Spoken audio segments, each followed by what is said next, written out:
تعالیٰ صحیح طرح سے بات کہنے کی، یہ سننے کی، یہ سمجھنے کی اور عمل کی اللہ توفیق عطا فرمائے۔ قرآن مجید کا جو موضوع ہے وہ ہے اخلاقیات، انسان کو اندر سے ٹھیک کیا جائے۔ میڈیکل سائنس کا جو موضوع ہے وہ ہے انسان کو باہر سے ٹھیک کیا جائے۔ گھٹنوں میں درد ہے، ڈاکٹر ٹھیک کر دے گا، دل میں پین ہو رہا ہے، ڈاکٹر ٹھیک کر دے گا۔ لیکن جو اندر کی بیماریاں ہیں جس کو روحانی بیماریاں کہتے ہیں، آپ کے دل میں حسد ہے، بغض ہے، دنیا کی محبت ہے، تکبر ہے، تو یہ چیزیں ڈاکٹروں کا کام نہیں ہے ٹھیک کرنا، بلکہ یہ ڈاکٹروں میں بھی ہو سکتی ہیں۔ ہو سکتی کیا ہیں؟ ہوتی ہیں۔ یہ سائنسدانوں میں بھی ہوتی ہیں، سیاستدانوں میں بھی ہوتی ہیں۔ خواہشات کی پیروی کرنا، قرآن کہتا ہے افرأیت من اتخذ الہہ ہواہ، کیا آپ نے اس شخص کو دیکھا جو اپنی خواہشات کو خدا بناتا ہے، اس کا جو دل چاہتا ہے وہ کرتا ہے۔ اب اگر آپ ڈاکٹر صاحب کو بتائیں کہ ڈاکٹر صاحب میرے اندر ایک بیماری ہے، میرا جو موڈ ہوتا ہے میرا وہ کرنے کو دل چاہتا ہے، تو ڈاکٹر اس کو بیماری مانے گا؟ کبھی بھی نہیں مانے گا۔ لیکن اللہ کہتے ہیں کہ یہ بہت بڑی بیماری ہے، بلکہ اللہ تعجب کر رہے ہیں، یعنی ظاہری لحاظ سے تعجب کہ وہ شخص افرأیت، یہ تعجب کا صیغہ ہے، آپ بتائیے اس شخص کی حالت کتنی عجیب ہے جو ہے انسان لیکن پیچھے کس کے چلتا ہے؟ اپنی خواہشات۔ وہ کہتا ہے میرا دل یہ چاہتا ہے میں یہ کروں گا، یہ دل چاہتا ہے میں یہ کروں گا، یہ دل چاہتا ہے تو میں یہ کروں گا۔ وَأَضَلَّهُ اللَّهُ عَلَىٰ عِلْمٍ، اور اللہ نے اس کو علم کے باوجود گمراہ کیا ہے۔ علم کے باوجود کا مطلب جو آدمی اپنی خواہشات کے پیچھے چلتا ہے نا، اس کو بہت دفعہ پتہ ہوتا ہے کہ جو کام میں کر رہا ہوں یہ غلط ہے، پھر بھی کر رہا ہوتا ہے، وہ جو خواہشات کے غلام ہوتے ہیں۔ تو یہ ایک باطنی بیماری ہے، اس کا دنیا میں کسی کے پاس علاج نہیں ہے۔ آپ کہہ سکتے ہو بھائی علاج ہے، انگریزوں کے پاس جو انہوں نے اتنی ترقی کی ہے ان کے پاس علاج ہے کہ اگر آپ کا غلط چیزیں کھانے کا دل کر رہا ہے تو وہ روک دیتے ہیں اس کو۔ ان کے موٹیویشنل اسپیکرز جو ہیں وہ آپ کو ایسی اس طرح سے گائیڈ کرتے ہیں کہ آپ ایک اچھے انسان بن کے زندگی گزارتے ہیں۔ تو اس کا جواب یہ میرے بھائی ایسا نہیں ہے۔ اگر ان کے پاس ہدایت ہوتی تو وہ شراب نہ پیتے، وہ زنا نہ کرتے، وہ خاندانی نظام کو تباہ و برباد نہ کرتے، وہ خدا کے وجود کا انکار نہ کرتے، وہ ناشکرے نہ ہوتے اپنے بنانے والے کے۔ دنیا میں سب سے پہلا انسان کی جو ذمہ داری ہے نا شکر ادا کرے، وہ کس کا شکر ہے؟ جس نے بنایا۔ انگریز مانتا ہے اللہ کے شکر کو؟ نہیں مانتا۔ تو ان کو تو یہی نہیں پتا کہ اصل کے اندر کی بیماریاں ہیں کیا، اس بیماریوں کا علاج تو اگلی بات ہے۔ دیکھو دو قسم کے مریض ہوتے ہیں، ایک مریض تو وہ ہے جس کو پتا ہے میں بیمار ہوں، اس کو یہ نہیں پتا میری بیماری ٹھیک کہاں سے ہوگی، یہ کم درجے کا مریض ہے۔ ایک مریض وہ ہے جس بیچارے کو پتہ ہی نہیں ہے کہ میں بیمار ہوں، وہ کینسر لے کے گھوم رہا ہے۔ میں اکثر ایک واقعہ سناتا ہوں، ہمارے ایک ریلیٹیو وہ گئے ڈاکٹر کے پاس، کوئی مسئلہ تھا ان کو ہلکا پھلکا سا، ڈاکٹر نے پورا الٹرا ساؤنڈ ایم آر آئی وغیرہ کرائی تو گردے میں کینسر نکلا۔ اب گردے کے کینسر کا تو کسی کو وہم بھی نہیں تھا کہ ان کے گردے میں کبھی کڈنی میں درد بھی نہیں ہوا۔ ڈاکٹر نے کہا یہ جو آپ مسئلہ بتا رہے ہو بھائی یہ تو چھوٹا مسئلہ ہے، اصل تو کچھ اور ہے۔ تو ان کا پورا گردہ آپریشن ہو کے نکلا، بہرحال بچ گئے وہ، کیونکہ اگر وہ تھوڑا دیر کر دیتے، اب وہ گردے کا ٹیسٹ کرانے تھوڑی گئے تھے، وہ تو ویسے ہی کسی کام کے سلسلے میں گئے تھے، نکل کے آیا کڈنی کا کینسر۔ تو بعض دفعہ انسان کو جو بیماری ہوتی ہے اس بیماری کا اس کو علم ہوتا ہی نہیں ہے، تو یہ زیادہ بڑی بیماری ہے۔ ویڈیو نہیں ہو رہا میرے بھائی؟ تو یہ زیادہ بڑی بیماری ہے، ایک چھوٹی جی اچھا پھر صحیح ہے۔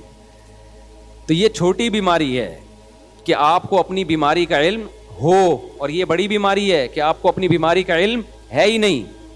تو کافر جو ہے وہ چھوٹا بیمار نہیں ہے، وہ بڑا بیمار ہے، وہ بڑا بیمار ہے، اس کو یہ پتہ ہی نہیں ہے کہ میرے اندر بیماریاں ہیں کیا، ناشکری۔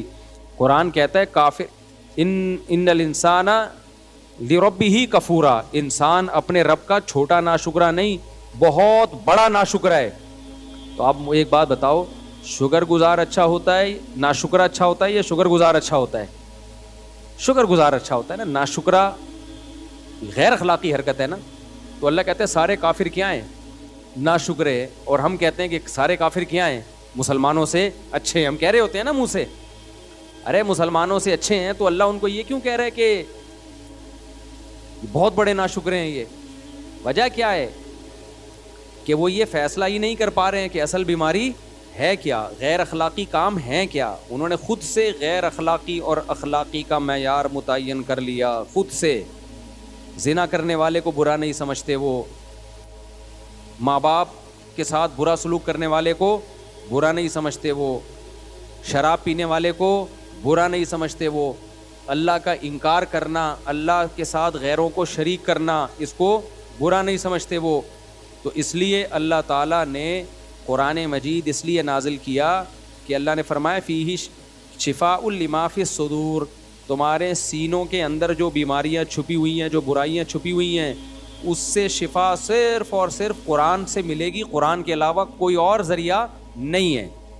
تو اب یہ جو میں نے آیت پڑھی ہے نا، اس میں بھی اللہ نے انسان کی اخلاقی بیماری کا تذکرہ کیا کہ ایک بہت بڑا ٹیکنیکل فالٹ انسان میں پایا جاتا ہے.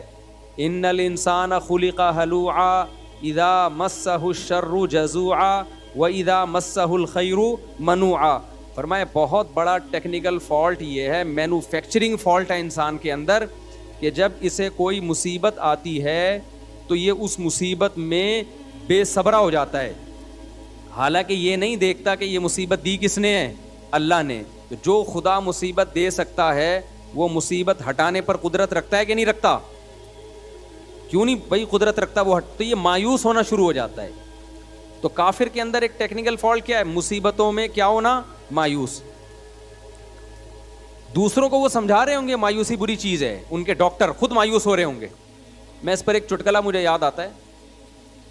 پہلے ایک ڈاکٹر تھے، بڑے زبردست نفسیاتی ڈاکٹر، وہ خود ڈپریشن میں چلے گئے تھے ایک دم. وہ خود بتا رہے ہیں کہ مجھے خود انہوں نے بتایا کہ میں لوگوں کی ڈپریشن کا علاج کرتا تھا، ایک دفعہ مجھے کوئی ٹینشن ہوئی تو میں ڈپریشن میں چلا گیا اور کہنے لگا میرا علاج کون کرے گا. تو بھائی ڈاکٹر کے پاس بھی علاج نہیں ہے اس کا. تو مجھے وہ اس پہ ایک چٹکلا یاد آتا ہے. ایک آدمی جو تھا نا، اس کی لاٹری میں 5 کروڑ روپے نکلے. کتنے روپے؟ 5 کروڑ روپے. اب غریب آدمی تھا، اس کو کمپنی جا کے بتا دیتی تمہارا 5 کروڑ روپے نکلا ہے، تو ڈر یہ تھا کہ خوشی سے مر نہ جائے گی. بھائی ایک دم بتا دیں گے تمہارے. اس نے تو چلتے ہوئے کوئی لاٹری ایسی خرید لی کہ یار 5 روپے کی مل رہی ہے. نکل کتنے آئے؟ 5 کروڑ. اس کو اب کمپنی کو ڈر یہ تھا کہ ہم نے اس کو بتایا نا تمہارے 5 کروڑ نکلے ہیں، تو یہ خوشی سے کیا ہو جائے گا؟ مر نہ جائے. تو کمپنی نے ایک ڈاکٹر، ایک نفسیاتی، جو نفسیات کا علم، نفسیاتی ڈاکٹر کہنا نہیں چاہیے، وہ ڈاکٹر ہی نفسیاتی ہے تو پھر وہ کیا علاج کرے گا. ایک ڈاکٹر نے مجھے کہا یار ہم نفسیاتی ڈاکٹر تھوڑی ہیں، ہم تو بالکل نارمل ڈاکٹر ہیں. نفسیاتی تو اسے کہتے ہیں جو خود پاگل ہو چکا ہو نا. نفسیات کا علاج کرنے والے ڈاکٹر، سائیکولوجسٹ، سائیکیٹرسٹ تو میڈیسن وغیرہ کے ذریعے کرتا ہے نا، وہ بھی ٹھیک ہے، چلو ہمیں ابھی کوئی. تو ڈاکٹر کو ہائر کیا کہ اس کو جا کے تم نے بتانا ہے کہ 5 کروڑ روپے نکلے ہیں، لیکن اس طرح سے بتانا کہ یہ مر نہ جائے کہیں خوشی سے. ڈاکٹر نے کہا، کوئی بھی غریب ڈاکٹر تھا، اس نے کہا کوئی مسئلہ نہیں ہے. تو ڈاکٹر گیا اس کے پاس آرام سے بتانے کے لیے نا. کہتا ہے دیکھو تمہارے نا 5 لاکھ روپے نکلے ہیں، تو میں تمہیں 5 لاکھ روپے دوں گا، لاٹری میں 5 لاکھ روپے نکلیں تو تم کیا کرو گے اس 5 لاکھ کا؟ اس نے کہا یار زبردست، یہ تو بڑا زبردست ہے، میں 5 لاکھ روپے کا یہ بناؤں گا، عمرہ کروں گا، فلانا کروں گا، ڈمکانا کروں گا. اچھا. کہہ رہے نہیں، ایکچولی تمہارے 10 لاکھ روپے نکلے ہیں. آہستہ آہستہ اس کو عادی بنا رہے. تو اب بتا تو 10 لاکھ کا کیا کرے گا جب میں تجھے 10 لاکھ دوں گا؟ اس نے کہا 10 لاکھ کا پھر میں یہ کروں گا، اور کچھ چیزیں بتا دیں. ہوتے 2 لاکھ، 3 لاکھ، 1 کروڑ، 2 کروڑ، 3 کروڑ، 4 کروڑ. جب 5 کروڑ پہ آیا نا، بولا یار تیرے 5 کروڑ نکلے، بتا تو کیا کرے گا؟ کہہ رہا ہے میں سارے تجھے دے دوں گا. تو ڈاکٹر مر گیا خوشی سے. سمجھ رہے ہیں نا؟ جو ڈاکٹر ہے نا وہ کلٹی. وجہ کیا ہے بھائی؟ اس کو تو سنبھالنے والا ڈاکٹر تھا، وہی خبر جب ڈاکٹر کو ملے گی اس کو کون سمجھائے گا؟ سمجھ میں آ رہی ہے بات؟ وہ بھی تو عام انسانوں کی طرح کا ایک انسان ہے نا. تو یہ جو ڈپریشن کے ڈاکٹر ہوتے ہیں نا، آپ کی ڈپریشن ختم کرنے والے اور آپ کے مسائل کا حل کرنے والے، بھائی یہ بھی ہماری طرح کے کیا ہیں؟ انسان. یہ نہیں کر سکتے آپ کی اسٹریس. تھوڑی بہت میڈیسن اور تھوڑی بہت چیزیں ہوتی ہیں ان کے پاس، اس سے زیادہ کچھ بھی نہیں ہے. یہ خود پریشانیوں میں پاگل ہو جاتے ہیں بیچارے، کیونکہ انسان کی امید کا واحد ذریعہ صرف اور صرف کون ہے؟ اللہ ہے۔ اللہ نے قرآن مجید میں ہمارے سامنے ایسے واقعات پیغمبروں کے سنائے جن کو جو ٹینشنیں پہنچی تھیں، جو پریشانیاں پہنچی تھیں، ہم ان کا تصور بھی نہیں کر سکتے، ایسی ایسی پریشانیاں پہنچی ہیں۔ مگر ان پریشانیوں میں انہوں نے صبر کیسے کیا؟ کیا وہ ڈاکٹر کے پاس گئے تھے؟ بولو بھائی کیا ہو گیا؟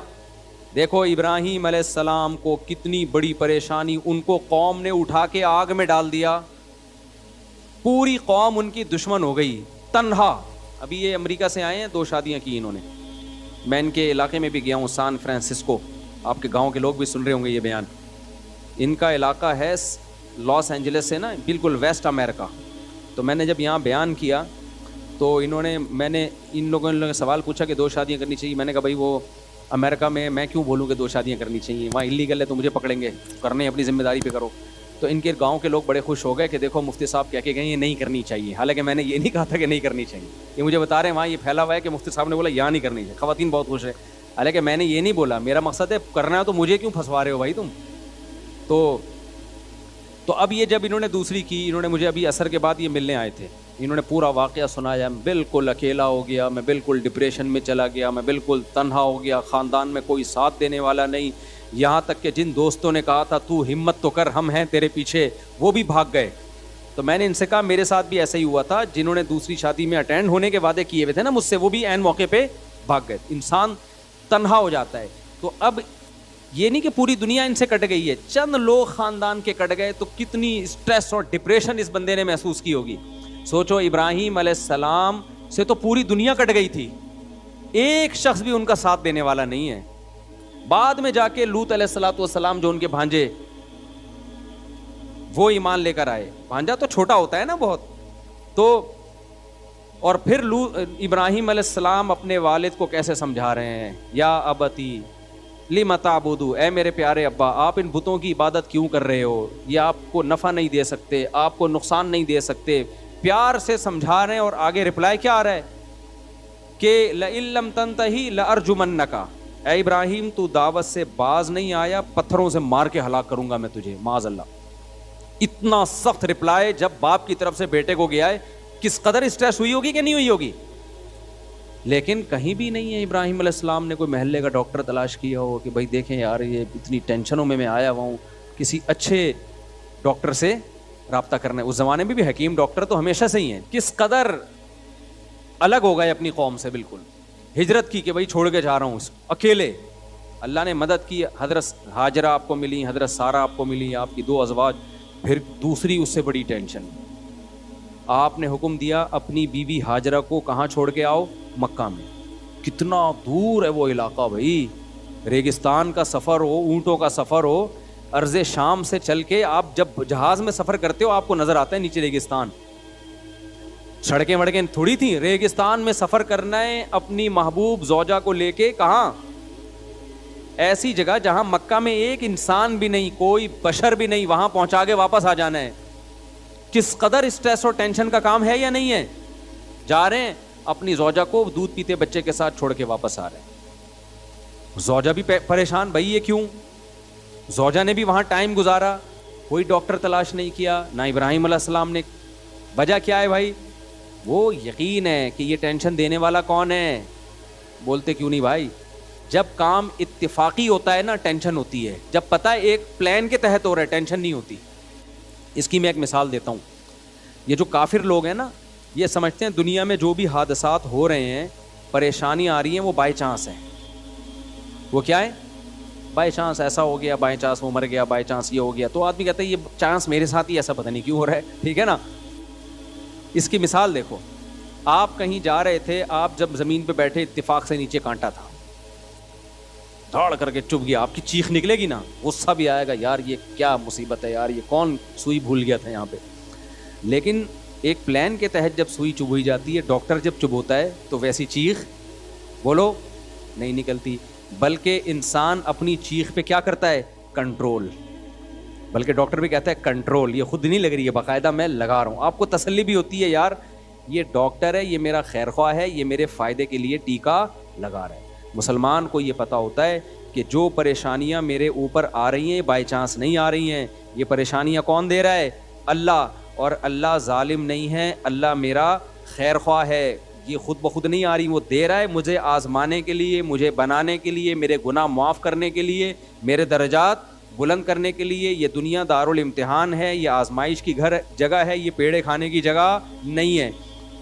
یہ وہ جذبہ ہے جو کافر کے پاس نہیں ہوتا. سمجھتے ہو کہ نہیں سمجھتے؟ کافر اس بہت بڑی نعمت سے محروم ہے, اس کو پتہ ہی نہیں. لہذا ان کے ڈاکٹر بھی جب پریشان ہوتے ہیں نا تو وہ بھی ڈپریشن میں جاتے ہیں. نیند کی گولیاں کھا کھا کے سوتے رہیں گے وہ ایک الگ بات ہے, وہ بھی ٹینشن میں جاتے ہیں. ابراہیم علیہ السلام کو دیکھ لو, حضرت ہاجرہ نے جب پوچھا نا ابراہیم علیہ السلام سے, آپ مجھے یہاں کیوں چھوڑ کے جا رہے ہیں؟ تو انہوں نے فرمایا اللہ کا حکم ہے. فرمایا, بخاری کی حدیث ہے, اذ اللہ یضیعنا, اگر یہ اللہ کا آرڈر ہے پھر اللہ ہمیں کبھی بھی ضائع نہیں کرے گا. جب اللہ کی طرف سے کوئی پریشانی آتی ہے تو اللہ نقصان پہنچانے کے لیے وہ پریشانی نہیں دے رہا ہوتا. یعقوب علیہ السلام کو دیکھ لو, قرآن میں واقعات بھرے ہوئے ہیں. یونس علیہ السلام مچھلی کے پیٹ میں گئے, وہاں انہوں نے اللہ کو یاد کیا. تو میرے بھائی, جس کی زندگی میں اللہ ان ہوگا اس کی زندگی ڈپریشن اور پریشانیوں سے پاک ہوگی. جس کی زندگی میں اللہ نہیں ہے وہ ٹینشن دور کرنے کے لیے گٹکے بھی کھائے گا, وہ ٹینشن دور کرنے کے لیے شراب بھی پیے گا, وہ ٹینشن دور کرنے کے لیے چرس بھی, بولتے کیوں نہیں, پیے گا, وہ ٹینشن دور کرنے کے لیے زنا بھی کرے گا, وہ ٹینشن دور کرنے کے لیے مار دھاڑ بھی کرے گا. بعض دفعہ ڈپریشن میں ہوتا ہے اٹھا اٹھا کے سر مار رہا ہوتا ہے دیواروں سے, کیونکہ اس کے پاس کوئی حل ہی نہیں ہے اس کا. تو کافر یہ سارے کام کرتا ہے لیکن پھر بھی بہت نیک بنا ہوا ہے. آئیے ہمارے پاس ہے ڈپریشن کا علاج, آئیے ہمارے پاس ہے ٹینشن کا علاج. بھائی تمہارے پاس ٹینشن کا علاج ہوتا, نشہ سب سے زیادہ تمہارے ملکوں میں نہ ہوتا, شراب سب سے زیادہ تمہارے ملکوں میں نہ ہوتی. تو مسلمان بڑی بڑی پریشانیاں اٹھا کے بھی خوش رہ سکتا ہے, کافر چھوٹی سی پریشانی میں بھی خوش نہیں رہ سکتا. تو میں یہ عرض کر رہا تھا کہ اخلاقیات انسان کو اندر سے انسان کا بچہ بنانا, اندر سے یہ ٹھیک ہو جائے, یہ قرآن کے علاوہ کسی کے بس میں نہیں ہے. تو یہاں ہی اللہ نے فرمایا ان الانسان خلق ہلوعا, انسان جل باز ہے. اذا مسہ الشر جزوعا, جب اس کو کوئی مصیبت پہنچتی ہے چیخنے چلانے لگتا ہے, بے صبری کا مظاہرہ کرتا ہے. وَإِذَا مَسَّهُ الْخَيْرُ مَنُوعًا, جب خوشی پہنچتی ہے اترانے لگتا ہے, کنجوس بن جاتا ہے. تو آگے اللہ نے کیا فرمایا, إِلَّا الْمُصَلِّينَ, فرمایا کچھ بندے ایسے ہیں جو مجھ پر اعتماد اور توکل کرتے ہیں, میں ان کی زندگی میں ان ہوں. تو جس کی زندگی میں اللہ ہے اسے یقین ہے کہ پریشانی کون دے رہا ہے, اللہ. دور کون کرے گا, اللہ. اور وہ پریشانی دے رہا ہے میرے فائدے کے لیے, مجھے رسوا کرنے کے لیے نہیں دے رہا. اگر کوئی یہ سمجھتا ہے نا اللہ مجھے پریشانی دے رہا ہے اس کو مجھ سے کوئی دشمنی ہے معاذ اللہ, تو حدیث میں آتا ہے پھر جیسا یہ گمان رکھتا ہے اللہ معاملہ ویسا ہی کرتے ہیں اس کے ساتھ. کتنے لوگ میرے پاس آتے ہیں مجھے کہتے ہیں یار مفتی صاحب ایک پریشانی کے بعد دوسری کے بعد تیسری, پتہ نہیں اللہ کو میں ہی ملاؤں. یہ جو الفاظ آپ منہ سے نکال رہے ہو نا, تو حدیث میں آتا ہے اللہ تعالیٰ فرماتے ہیں انا عند ظن عبدی بی, کہ میرا بندہ میرے بارے میں جو گمان کرے گا میں پھر ویسا ہی ہوں اس کے ساتھ.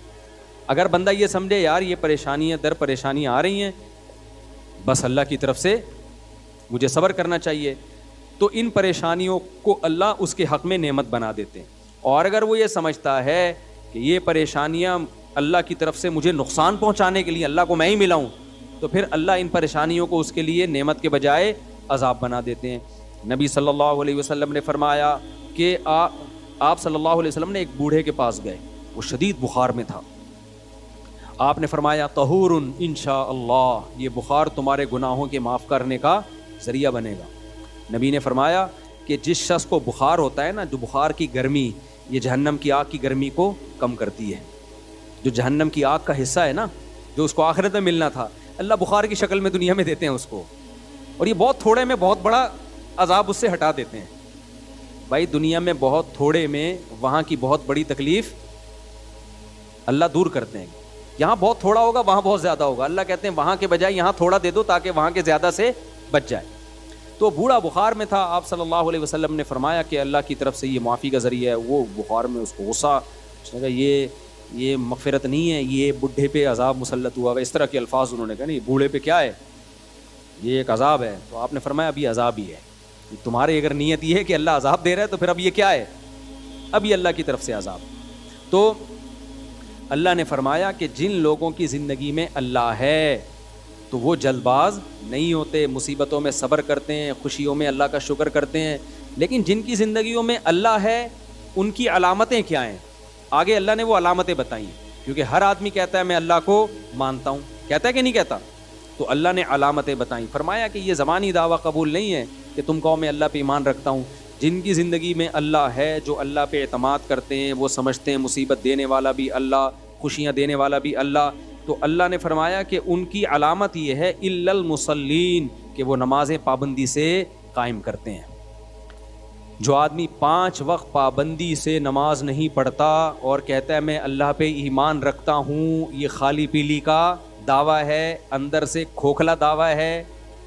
اس دعوے کی اللہ کی نظر میں کوئی حقیقت بولو نہیں ہے. الا المصلین, اللہ کہتے ہیں نماز پڑھے سب سے پہلے. جب اللہ کو مانتا ہے, مجھے بتاؤ تھانے سے ایس ایچ او صاحب کا میسج آ جا بھائی تیرا بلاوا آیا ہے. اگر آپ کو پتہ ہی نہ ہو کہ تھانے سے بلایا, ویسے ہی کوئی بندہ چلتے ہوئے کہہ رہا ہے یار تجھے صاحب بلا رہے ہیں, آپ بولے گا جا بھائی تیرے نوکر ہیں ہم جو صاحب بلا رہے ہیں. لیکن پتہ چل جائے, وہ تصویر دکھائی ہے ایس ایچ او صاحب ہے, انہوں نے بلایا ہے, جاؤ گے کہ نہیں جاؤ گے؟ بولتے کیوں نہیں بھائی, ویسے تو نہیں لگ رہا, لیکن جب بلائے گا نا کوئی تو بغیر پوچھے جاؤ گے. ایک دفعہ ایک تھانے سے فون آیا ایس ایچ او صاحب کا, انہوں نے بولا آپ ذرا ملاقات کرنا چاہتا ہوں, بہت پرانی بات ہے. میں نے کہا ٹھیک ہے حضرت بتا دیں کب آ جاؤں. کہہ رہے ہیں یار وہ بس ملنا ہے آپ سے, آپ آ جائیں. میں نے کہا آپ آنا پڑے گا ورنہ آپ موبائل بھیج دو گے, اٹھا کے لے جاؤ گے, کیا خیال ہے؟ تمیز سے آ جاتے ہیں, اچھا ہے. خیر وہ ایسا کوئی مسئلہ تھا نہیں. تو مولانا تھانوی رحمہ اللہ تعالیٰ کے پاس جب کوئی انگریز کی حکومت کی طرف سے کوئی نوٹس آتا نا کہ کورٹ میں آ جائیں تو وہ چلے جاتے. کسی نے کہا کافروں کی حکومت ہے, آپ ایک نوٹس پہ عدالت پہنچ جاتے. انہوں نے کہا حکومت تو ہے نا, چاہے کافروں کی یا مسلمانوں کی, تمیز سے نہیں گئے تو کیا کریں گے, اٹھا کے لے جائیں گے. تو بہتر نہیں عزت کے ساتھ چلے جاؤ. تو وہ فنٹر گیری اچھی نہیں ہوتی, اپنی حیثیت دیکھنی چاہیے انسان کو. بعض لوگ فنٹر بنتے ہیں پھر بعد میں اس سے بھی زیادہ ان کو رسوا ہونا پڑتا ہے. اب دیکھو جب کسی بڑے کی طرف سے دعوت آئے, ڈی ایس پی نے بلایا, ایس ایس پی نے بلایا, فلاں کرنل نے بلایا, فلاں نے بلایا, بادشاہ نے بلایا, وزیر اعظم نے بلایا, سعودی عرب میں بادشاہ سلامت نے کسی کو بلایا, فلاں کو میرے پاس لے کر آؤ. اگر آپ کو یقین نہیں ہے نا کہ فلاں نے بلایا ہے تو آپ انکار کر دو گے. آپ بولو گے مذاق کر رہا ہے. آپ کیا بولو گے؟ ابے مذاق کر رہا ہے, مجھے کیوں بلائے گا بادشاہ, مجھے کیوں بلائے گا شہزادہ, مجھے کیوں بلائے گا ایس ایس پی. لیکن اگر آپ کو یقین ہے نا کہ اس نے بلایا ہے تو آپ اس کی دعوت کو ٹھکرا سکتے ہو کیا؟ بولو. ٹھکراؤ گے بشرطے کہ محلے سے بھاگنے کا پروگرام ہو, اگلی فلائٹ سے ملک چھوڑنے کا پروگرام ہو, کبھی بھی نہیں ٹھکراؤ گے. تو اللہ کہتے ہیں جو مجھے مانتا ہے نا, جب میری طرف سے ندا لگتی ہے حی علی الصلاۃ, آؤ کس کی طرف؟ نماز کی طرف. اور اس کو یقین ہے کہ یہ صدا کون لگا رہا ہے؟ مؤذن اللہ کے حکم پہ. کافر کہتا ہے اللہ کی طرف سے صدا یہ ہے ہی نہیں, یہ مسلمانوں کا اپنا کلچر ہے اذان. ہم کیا کہتے ہیں یہ صدا کس کی طرف سے ہے؟ بولتے کیوں نہیں بھائی, یہ اللہ کی طرف سے ہے بھائی. مؤذن تو ایک اپنی ڈیوٹی پوری کر رہا ہے. نبی صلی اللہ علیہ وسلم نے جب حضرت بلال کو اذان سکھائی ہے نا, تو یہ اذان نبی کو کس نے سکھائی ہے؟ اللہ نے. حضرت عمر کو بھی خواب آیا, زید ابن ارقم کو بھی خواب آیا. جب مسلمانوں نے طے کیا نا بھائی ہم 5 وقت, اللہ نے نماز فرض کی 5 ٹائم, تو مسلمان آ جاتے تھے 5 ٹائم پہ. تو صحابہ کے درمیان مشورہ ہوا, نبی صلی اللہ علیہ وسلم نے مشورہ کیا ہم لوگوں کو بتائیں کیسے کہ جماعت کا ٹائم ہو رہا ہے. پہلے گھڑیاں تو تھی نہیں بھائی, کوئی ایسا طریقہ ہونا چاہیے ہم لوگوں کو بتائیں تاکہ لوگ اس ٹائم پہ آ جائیں. تو اعلان کیا ہو. تو کسی نے کہا بھائی عیسائی لوگ جیسے وہ بجاتے ہیں, کوئی سائرن بجاتے ہیں, گھنٹی بجاتے ہیں, کچھ ہندوؤں کے مندروں میں گھنٹیاں بجتی ہیں, تو ہم بھی ایسا کریں گے. اللہ کو یہ آواز پسند نہیں تھی. اللہ اس امت مسلمہ کو ایک اعزاز دینا چاہتے تھے. کتنا بڑا اعزاز کہ اس امت مسلمہ کے ذریعے فضاؤں میں گھنٹیاں نہ گونجیں, اللہ اکبر کی تکبیریں گونجیں. پوری دنیا میں کہیں نہ کہیں ہر وقت اللہ اکبر کا نعرہ بھی لگ رہا ہے, اشہد ان لا الہ الا اللہ کا نعرہ بھی لگ رہا ہے, اشہد ان محمد رسول اللہ صلی اللہ علیہ وسلم کا نعرہ بھی. پیغمبر کی رسالت کی صدائیں بھی پوری دنیا میں ہر وقت گونج رہی ہیں. فجر میں بھی, ظہر میں بھی, عصر میں بھی, مغرب میں بھی, عشاء میں بھی, اللہ کی کبریائی, اللہ کی توحید بھی. اللہ یہ چاہتے تھے اس امت مسلمہ کو اعزاز دینا, تو اللہ نے حضرت عمر کو بھی خواب دکھایا, حضرت زید ابن ارقم کو بھی. یہ دونوں نبی کی خدمت میں گئے, بتایا, آپ نے فرمایا, حدیث کا مفہوم بیان کر رہا ہوں, یہ کس کی طرف سے ہے؟ اللہ کی طرف سے. اللہ ہمیں بتا رہا ہے کہ نماز کے لیے جب تم نے لوگوں کو بلانا ہے, گھنٹیاں نہیں بجانی اور نہ سائرن بجانے ہیں, تم نے کیا کرنا ہے؟ صدائیں بلند کرنی ہے, اللہ اکبر اللہ اکبر. اتنی سی نماز ہے, اس کی دعوت کتنی بڑی ہے آپ دیکھو. دیکھو مجھے ایک بات بتاؤ, جب بھی دنیا میں کوئی کام ہوتا ہے نا, ایک دفعہ اگر ہو تو اس کے اعلان کی ضرورت ہوتی ہے. جو کام 5 ٹائم بار بار ہونا ہے تو ہر بار اعلان کی ضرورت ہوتی ہے. یار آپ اسکول کو دیکھ لو نا, یا آپ آفس میں جب جاتے ہو تو آفس میں آپ کو بتا دیا جاتا ہے روزانہ 9 بجے آپ نے آنا ہے. گورنمنٹ کا آفس ہے تو اس میں بتا دیا جائے گا شام 2:30 بجے آپ نے یہاں صبح پہنچنا ہے. گورنمنٹ میں صبح 2:30 بجے بجتے ہیں گورنمنٹ کے اداروں میں, تو آپ نے صبح کتنے بجے پہنچنا ہے؟ یہاں پہ 9 بجے پہنچنا ہے. ایک دفعہ بتا دیں گے نا بھائی, اب خود آ جایا کرو, یہ نہیں کہ ہم بھونبو لے کے تمہارے گھر میں پہنچا کریں گے 9 بجے گئے آ جا بھائی. بار بار ضرورت ہوتی ہے بتانے کی نا. تو اللہ میاں نے بھی بتا دیا بھائی فجر کا یہ ٹائم ہے, ظہر کا سورج ڈھل جائے گا تو ٹائم ہے, عصر جب ہر چیز کا سایہ 1 مثل اور یا 2 مثل جو علماء کا اختلاف ہے, اور پھر مغرب غروب آفتاب کے بعد عشاء جب شفق غائب ہو جائے تو بس کافی تھا. ہر بار اعلان کیا جا رہا ہے اللہ کی طرف سے, اللہ اکبر اللہ اکبر. دنیا بڑی نہیں ہے, بڑا کون ہے؟ اللہ سب سے بڑا ہے. کیونکہ جب اذان ہوتی ہے تو ہمیں دنیا اپنی طرف کھینچتی ہے. ڈرامہ, فلم, کاروبار, ملازمت, جاب, کسٹمر, یہ سب چیزیں کیا کر رہی ہوتی ہیں؟ بولو, کھینچ رہی ہوتی ہیں. مؤذن کو کہہ دیا اللہ نے کہ ان کو بتا دو یہ چیزیں بڑی نہیں ہیں, بڑا کون ہے؟ اللہ. یہ بالکل ایسے ہی ہے جو ایس ایچ او والی مثال, ایک طرف ایس ایچ او بلا رہا ہے, ایک طرف گلی کا چپڑاسی بلا رہا ہے. آپ کہہ رہے ہو میں چپڑاسی کی دعوت پہ جاؤں گا, اگلا بولے گا بیٹا چپڑاسی چھوٹا ہے, تھانے دار کیا ہے, بڑا ہے, وہاں چلا جا ورنہ وہ نہیں چھوڑے گا تجھے, اس کو بعد میں نمٹا لینا. کہتے ہیں کہ نہیں کہتے؟ بھائی تجھے تیرا باپ بلا رہا ہے, ادھر چلا جا. تو باپ کی دعوت کو ٹھکرا رہا ہے اور ماموں کی دعوت پہ جا رہا ہے, تو بیوقوف ہے یا نہیں ہے؟ باپ پہلے ہے, باقی سب کون ہے؟ بعد میں. تو اللہ تعالیٰ بھی قرآن میں کہتے ہیں کہ اذان کے ذریعے یہ کہلوایا اللہ اکبر, اللہ سب سے بڑا ہے. یہ بتا دیا کہ اب اس کے آرڈر کے آگے بیوی, بچے, باپ, ماں, کاروبار, بزنس, جاب, ملازمت, سب کیا ہیں؟ چھوٹے ہیں, بہت چھوٹے ہیں. کس قدر موٹیویشن ہے. پھر 1 بار نہیں 4 بار. پھر میں گواہی دیتا ہوں اللہ کے سوا کوئی عبادت کے لائق نہیں ہے. جب نہیں ہے تو کس کی عبادت کی جائے گی؟ کس کو مانا جائے گا؟ اللہ کو. اور ہم جو یہ کہہ رہے ہیں, شیطان وسوسہ دل میں ڈال سکتا ہے, بھائی ہو سکتا ہے یہ مسلمانوں نے خود سے عبادت کا ایک طریقہ ایجاد کر لیا ہو سکتا ہے خود سے کسی مولوی صاحب نے فتویٰ دے دیا ہو کہ اللہ اکبر کہہ کے لوگوں کو بلایا کرو. نہ ہم گواہی دیتے ہیں اشہد ان محمد رسول اللہ, میں گواہی دیتا ہوں کہ محمد صلی اللہ علیہ وسلم اللہ کے رسول. تو جو پیغمبر ہیں انہوں نے یہ دعوت ہمیں سکھائی ہے, تو یہ پیغمبر کی دعوت نہیں ہے. میسنجر کا کام اپنا پیغام پہنچانا نہیں ہوتا, میسنجر کا کام اس کا پیغام جس کے وہ میسنجر ہیں. تو محمد صلی اللہ علیہ وسلم اللہ کے میسنجر ہیں, لہذا یہ آپ کا اپنا پیغام نہیں ہے, یہ کس کا پیغام ہے؟ اللہ کا ہے. اللہ کہہ رہے حی علی الصلاۃ, کتنی زبردست دعوت ہے. تو نبی کی رسالت کا اعتراف کر کے اصل میں کیا بتانا ہے کہ یہ اذان نبی کا پیغام نہیں ہے, یہ اذان اصل میں کس کا پیغام ہے؟ اللہ کا پیغام ہے. لہذا آگے جب حی علی الصلاۃ کی دعوت ہوگی, آؤ نماز کی طرف, تو یہ مؤذن کی یا پیغمبر کی دعوت نہیں ہے, ان کی بھی ہے لیکن اصل کس کی ہے؟ وہ تو نقل کرنے والے ہیں, اصل یہ اللہ کہہ رہے حی علی الصلاۃ. ہم کیوں نہیں آتے نماز کے لیے؟ اس لیے کہ ہم سمجھتے ہیں یہ مؤذن صاحب کہہ رہے ہیں.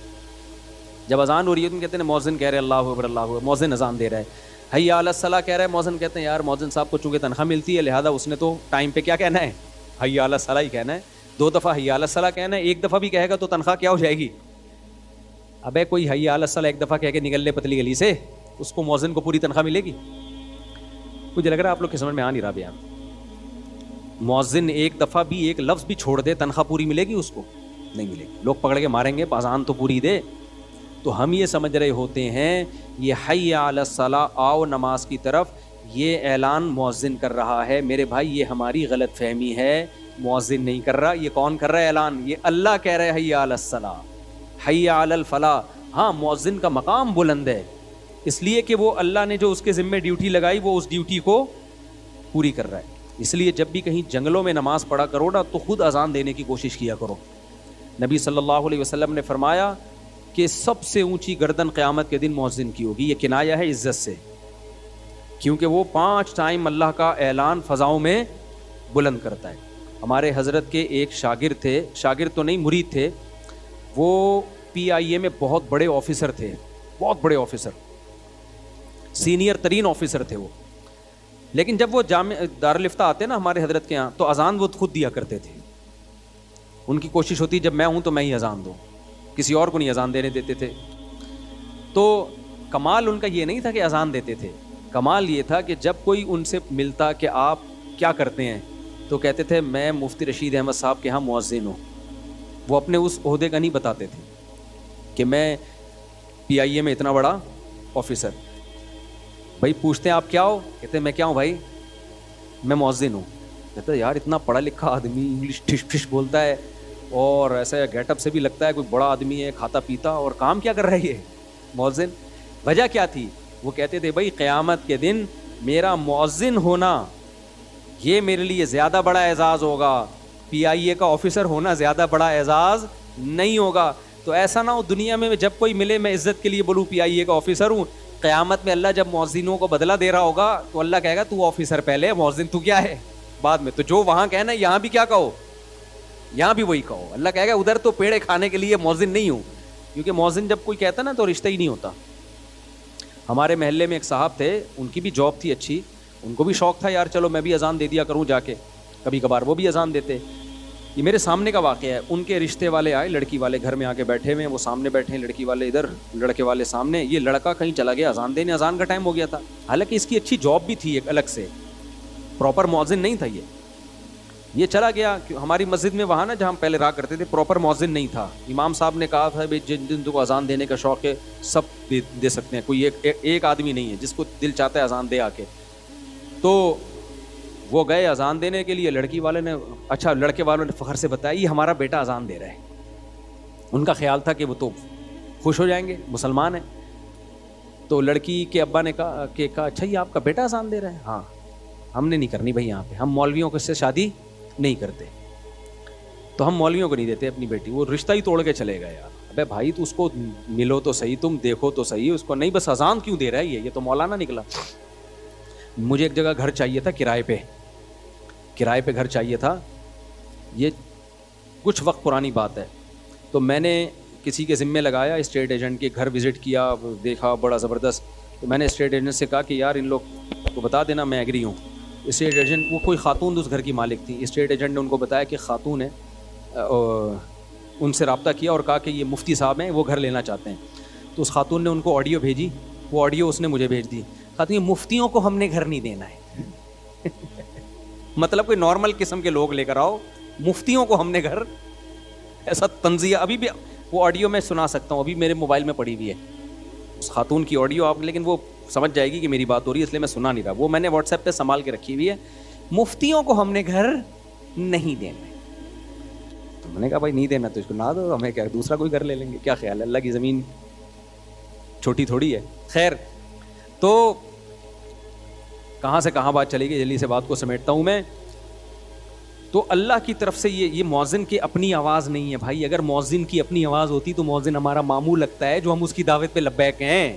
کیا خیال ہے، مؤذن کہے حی علی السلام کہیں چل میں آ رہا ہوں.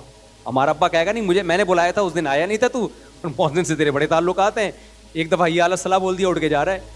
تو ہم کیوں جاتے ہیں؟ ہم کہتے ہیں بھائی یہ مؤذن کی آواز نہیں ہے، یہ کس کی دعوت ہے؟ یہ اللہ کی دعوت ہے. حی علی الصلاۃ، آؤ کس کی طرف؟ نماز کی طرف. حی علی الفلاح، پھر اللہ کہتے ہیں آؤ کامیابی کی طرف. دو چیزیں روکتی ہیں، ایک آپ اس دعوت کو ویلیو نہیں دے رہے. جیسے کوئی چپڑاسی بلا رہا ہو اور SHO بلا رہا ہو اور آپ ویلیو نہ دے رہے ہو SHO کو، تو اگلا کیا کہے گا؟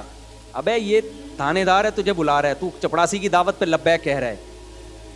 جیسے قرآن نے کہا نا اللہ اکبر، یہ دنیا سب اللہ کے مقابلے میں کیا ہے؟ چھوٹی ہے. اللہ سب سے بڑا ہے، تو بڑا ہے اس کی دعوت پہ جا.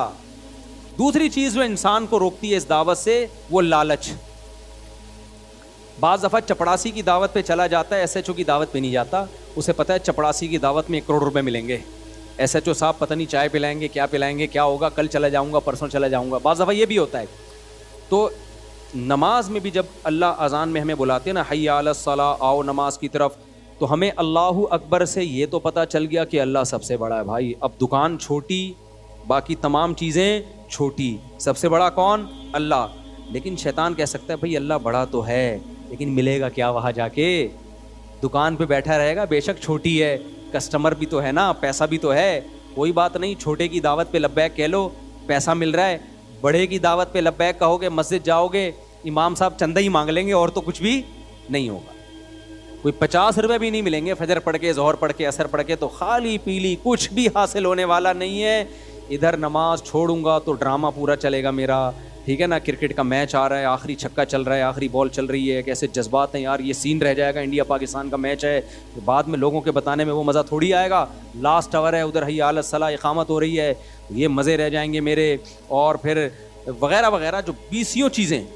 تو اس لیے اللہ نے اس اشکال کا بھی جواب دیا کہ اللہ کی دعوت پر لبیک اس لیے بھی کہو کہ سب سے بڑا ہے, اور حی علی الفلاح, اللہ جو تمہیں بلا رہا ہے نا نماز کی طرف, اس میں کامیابی ہے. تمہیں لگ رہا ہے کہ نماز چھوڑنے میں لذتیں ہیں, حقیقت میں نماز پڑھنے میں لذتیں ہیں. اللہ کی دعوت پر لبیک کہو گے تو وہ تمہیں جو کچھ دے گا, یہ دنیا تمہیں وہ کچھ نہیں دے سکتی. مالا عین الرات, وہ کچھ ملے گا جو نہ کسی آنکھ نے دیکھا, ولا اذن سمعت, نہ جو نہ کسی کان نے سنا, ولا خطر علی قلب بشر, کسی انسان کے دل میں ان لذتوں کا خیال بھی نہیں آ سکتا. آپ سوچنا شروع کرو نا جنت کے عیش کو, تو سوچتے سوچتے جو آپ کی انتہا ہوگی نا, جنت اس سے آگے سے شروع ہوگی. ایسی عیش کی زندگی, دنیا میں بھی سکون مل جاتا ہے نمازی کو, صرف آخرت کی بات نہیں ہے. تو اس لیے اللہ نے فرمایا چھوٹی کامیابی نہیں, فلاح کہتے ہیں بہت بڑی کامیابی, حی علی الفلاح. تو میرے بھائی اتنی لمبی تقریر 5 ٹائم اللہ کی طرف سے ذمہ داری ہے مؤذن کی, تم ان کو کہو, لیکن اللہ نے کہا مؤذن کو اپنا میرا پیغام پہنچا دو, کسی کے گھر جانے کی تمہیں اجازت نہیں. ایسا نہیں ہے کہ اب نہیں آ رہا تو پیچھے سے پولیس آ رہی ہے آپ کو نکالنے کے لیے, کہ اللہ نے ایسے جو آپ کو بلائے گا نا, آپ نہیں جاؤ گے تو پیچھے موبائل آئے گی, بولے گا تیرے کو تمیز سے بلایا, آ نہیں رہا, چل. لیکن اللہ یہ کام نہیں کرتا. اللہ مؤذن کو کہے گا پیغام دے دے, فضاؤں میں میری صدا گونجے, ان کے کان تک آواز پہنچ جائے, اس کے بعد کیا کرنا ہے؟ اللہ کہتے ہیں چھوڑ دو, چھوڑ دو, زبردستی نہیں جانا کسی کے گھر سے گھسیٹ کے اس کو نماز کے لیے نہیں نکالنا. وجہ ہے یہ آزمائش کے خلاف ہے. میں نے ایک دن رکھا ہوا ہے کہ میں دیکھ رہا ہوں, چیک کر رہا ہوں کون میری دعوت پر لبیک کہتا ہے اور کون میری دعوت پر لبیک نہیں کہتا, بس نوٹ کر رہا ہوں میں. تو ہم جو سمجھتے ہیں نا کہ ہم نمازیں چھوڑتے ہیں کچھ بھی نہیں ہو رہا, بھائی اللہ کہہ رہا ہے میں تجھے ہر بار یاد دلاتا ہوں. اب یہ تیرا فالٹ ہے کہ تو اس اذان کی کانوں کو, وہ اذان کی آواز کو تو ویلیو نہیں دیتا, اب یہ تیرا فالٹ ہے. میں نوٹ کرتا جا رہا ہوں کون پڑھتا ہے کون نہیں پڑھتا. نبی صلی اللہ علیہ وسلم نے فرمایا جو اللہ کی دعوت پہ لبیک کہتے ہیں, پہلی صف میں آ کے نماز پڑھتے ہیں, کل قیامت کے دن جب اللہ کا دربار لگے گا وہ بھی کہاں ہوں گے؟ وہ پہلی صف میں ہوں گے, ان کو وہاں بھی پروٹوکول ملے گا. اور جو آخری صف میں ہوں گے وہ وہاں بھی کہاں ہوں گے؟ وہ چپلوں میں بیٹھے ہوئے ہوں گے. اور جو آتے ہی نہیں ہوں گے وہ دربار میں بیٹھنے کی ان کو اجازت ہی نہیں ہوگی. سورہ معارج میں اللہ نے کیا فرمایا؟ سورہ قلم میں فرمایا کہ یوم یکشف عن ساق ویدعون الی السجود, قیامت کے دن اللہ اپنی تجلی کو ظاہر کریں گے, تو لوگ جب اللہ کو کی زیارت کریں گے نا تو اہل ایمان سجدے میں گر جائیں گے. اس سجدے میں ان کو اتنی لذت ہوگی, اس سے پہلے کبھی کسی چیز میں ان کو ایسی لذت محسوس نہیں ہوگی. اتنی لذت ہوگی اللہ کے کو جب زیارت ہوگی نا تو سجدے میں. تو اللہ نے فرمایا کچھ لوگ ایسے ہوں گے جن کی کمر تختے کی کر دی جائے گی, اس وقت وہ سجدہ کرنا بھی چاہیں گے ان سے سجدہ نہیں ہوگا. یہ کون لوگ ہوں گے؟ فرمایا کہ یہ وہ لوگ ہیں جن کو دنیا میں سجدے کے لیے بلایا جاتا تھا, وَهُمْ يَسْتَكْبِرُونَ, یہ تکبر کرتے تھے, کہتے تھے ہمارے پاس ٹائم بولو نہیں, کہتے تھے یہ تو مولویوں کا کام ہے جو فارغ ہیں, یہ تو فضول لوگوں کا کام ہے, جو بالکل فارغ لوگوں کا کام ہے, ہم تو بھائی بیزی لوگ ہیں, ہم یہ تھوڑی کہ 5 ٹائم اٹھک بیٹھک کرتے رہیں مسجدوں میں جا کے. تو اللہ کہیں گے کہ ان کی کمر تختے کی کر دی جائے گی, ان کو سجدے کی توفیق نہیں ملے گی، کیونکہ دنیا میں جب سجدے کے لیے بلایا جاتا تھا یہ تکبر کیا کرتے تھے. آج یہ سجدہ کرنا چاہیں گے لیکن اللہ ان کو سجدے کی توفیق اللہ ان سے چھین لے گا. تو اس لیے اللہ نے کیا فرمایا کہ ایمان والے کی سب سے پہلی علامت کیا ہوتی ہے؟ نماز. سمجھتے ہو کہ نہیں سمجھتے؟ تو اس لیے اپنے آپ کو نماز کا پابند بناؤ. الا المصلین الذین هم علی صلاتهم دائمون. بس یہ آیت کر کے اپنے بیان کو ختم کرتا ہوں. اللہ نے یہ بھی فرمایا کہ نماز پڑھتے نہیں ہیں، نہ اتنا کافی نہیں ہے، کیونکہ ہر مسلمان کبھی نہ کبھی پڑھ لیتا ہے نماز. اگر ایسا ہوتا نا نماز پڑھنے پہ اللہ راضی ہو جاتا تو سارے مسلمانوں سے اللہ راضی ہوتا. میں نے ایسے بھی پوستی دیکھے ہیں جو کچھ نو عید کے دن آ ہی جاتے ہیں اٹھ کے. کیا خیال ہے بھائی؟ اور ایسے بھی پوستی دیکھے ہیں کہ عید کے دن نہیں ہوگا تو چلو زندگی میں ایک آدھ دفعہ کہتے ہیں چلو یار کیا جا رہا ہے. تو پڑھنے پر نہیں ہے. فرمایا ہم علی صلاتہم دائمون، پابندی کرتے ہیں، دوام.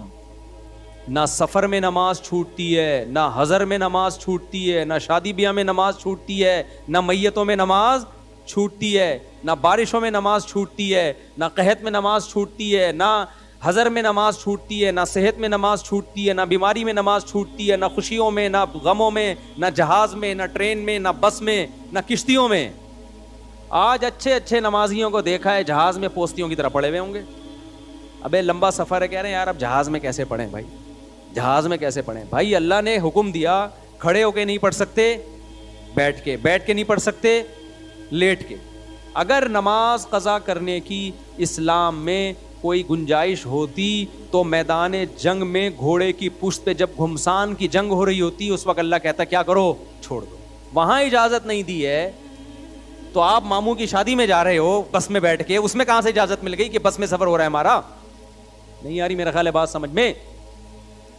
تو اس لیے میرے بھائی یہ آپشنل نہیں ہے نماز، یہ کیا ہے؟ ضروری. خواتین جو نماز پڑھتی ہیں ان کے بھی بڑے مسائل ہیں. حیض و نفاس کے مسائل سیکھتی نہیں ہیں وہ، ان کو پتہ ہی نہیں چلتا ہم نے کب پاک ہوئے کب ناپاک تھے. جب عورت کو مینسز آنا بند ہو گئے، اب بعض دفعہ کیا ہوتا ہے کسی خاتون کو رات کو 3-4 بجے مینسز آنا بند ہو گئے، ان کا ٹائم گزر گیا. اب عشاء کی نماز فجر فرض ہو گئی کہ نہیں ہو گئی؟ بولو نا. بلکہ اس وقت کی عشاء بھی فرض ہو گئی، کیونکہ صبح صادق سے پہلے اگر بند ہو گئے تو اس کا مطلب عشاء کا ٹائم مل گیا.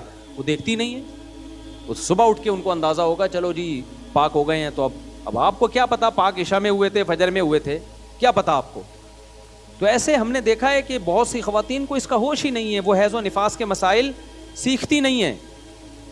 ڈاکٹر بن گئی ہیں، انجینئر بن گئی ہیں، سائنٹسٹ بن رہی ہیں، پائلٹ بنایا جا رہا ہے، آرمی میں بھیجا جا رہا ہے. عورت کو چاہیے ہر شعبے میں آگے بڑھے، مرد کے شانہ بشانہ، عورت کسی سے کم نہیں ہے. بھائی سب سے پہلے کیا سیکھنا ہے؟ اللہ کو کیسے راضی کرنا ہے، نماز کیسے پڑھنی ہے. طہارت کے مسائل نہیں آتے. کتنی پڑھی لکھی ہوں گی طہارت کے مسائل نہیں آتے.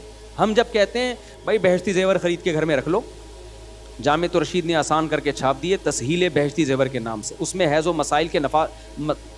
و نفاس کے مسائل سیکھ لو. تو خواتین کو اپنی انسلٹ محسوس ہوتی ہے. میں میڈیکل سائنس کی طالب علم ہوں، میں بہشتی زیور نہیں پڑھوں. یہ کیا مولویوں کی لکھی؟ میں ڈاکٹروں کو پڑھ رہی ہوں، میں لیب میں میرا آپریشن چل رہا ہے، میں مولویوں کی بہشتی زیور کتاب پڑھوں گی؟ میں کر لو تکبر میرے بھائی، یہ چل رہا ہے مارکیٹ میں، تو آپ تکبر کر لو. اللہ کو آپ کے میڈیکل سائنس سے زیادہ دلچسپی کس میں ہے؟ نماز میں. یہ اللہ کی بات ہے، میری بات ہوتی تو آپ اعتراض کر سکتے تھے. میں تو اللہ کا پیغام آپ تک پہنچا رہا ہوں. اللہ کی نظر میں سب سے زیادہ ویلیو کس کی ہے؟ میڈیکل سائنس کی بھی ہے، میں اس کی نفی نہیں کر رہا. ڈاکٹر سارے مر جائیں گے تو ہم کہاں سے کس کا علاج کس سے کرائیں گے ہم؟ تو لیکن پہلے کس کی ویلیو ہے اللہ کی نظر میں؟ نماز کی. تو جب نماز کی ویلیو ہے تو نماز کے مسائل کی بھی سب سے زیادہ ہے کہ نہیں ہے؟ ہمارے نبی صلی اللہ علیہ وسلم جب کوئی غیر مسلم مسلمان ہوتا تھا اس کو سب سے پہلے طہارت کے حکام سکھاتے تھے آپ. عورت کے لیے بھی سب سے پہلے جو مسائل سیکھنا ضروری ہے وہ کون سے حکام ہیں؟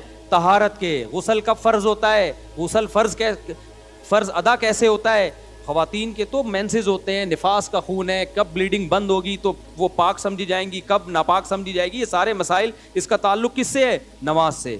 تو پہلے زمانے میں تو لوگ سکھایا کرتے تھے اپنی بچیوں کو، کتابیں دیا کرتے تھے. اب ہر کتاب آپ کو گھر میں، بہشتی زیور ایک ایسی کتاب ہے، پورے بر صغیر میں رواج تھا کہ بچی کو جہیز میں کون سی کتاب دی جائے گی؟ بہشتی زیور، تاکہ وہ مسائل تو پڑھے نہ جا کے. اب وہ کتاب بھی کیا ہو گئی ہے؟ مارکیٹ سے شارٹ، بس علماء کے گھروں میں رہ گئی ہے، تو پتہ ہی نہیں ہوتا، موٹے موٹے حیض و نفاس کے مسائل پتہ نہیں ہوتے. تو طہارت کے احکام سیکھنا، ان احکام پہ عمل کرنا، اور والذین هم علی صلواتہم دائمون، اللہ کہتے ہیں نمازوں کو پڑھنا نہیں بلکہ پابندی کرنا. تو آپ جب ٹریول کیا کرو نا، سفر میں لمبی ٹریولنگ ہو، پہلے اندازہ لگا لو کون سی نماز کہاں آ رہی ہے. اب کیا کرتے ہیں لوگ، بسوں میں جا رہے ہیں، ظہر کا ٹائم داخل ہو چکا ہے، ہوٹل پہ اس نے روکا، آپ کو پتہ ہے یار وقت داخل ہو گیا، کھانے کے لیے اترے، ظہر پڑھ لو، نہ بیٹھا ہوا ہے ٹیٹ بن کے.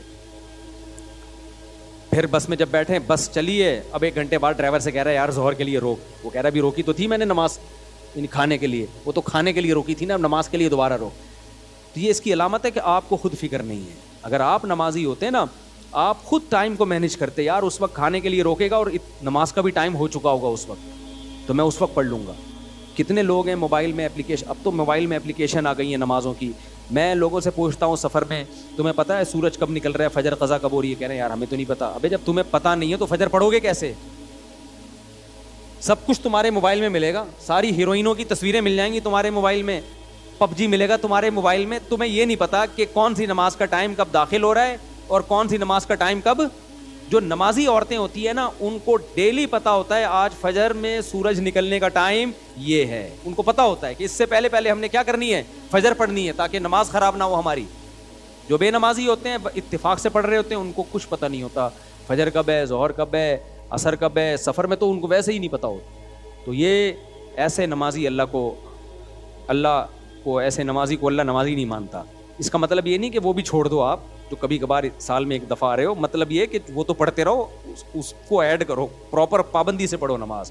تو اللہ تعالیٰ نے، میں خلاصہ بس 2 جملے میں بیان کر کے بیان ختم کرتا ہوں. اللہ تعالیٰ نے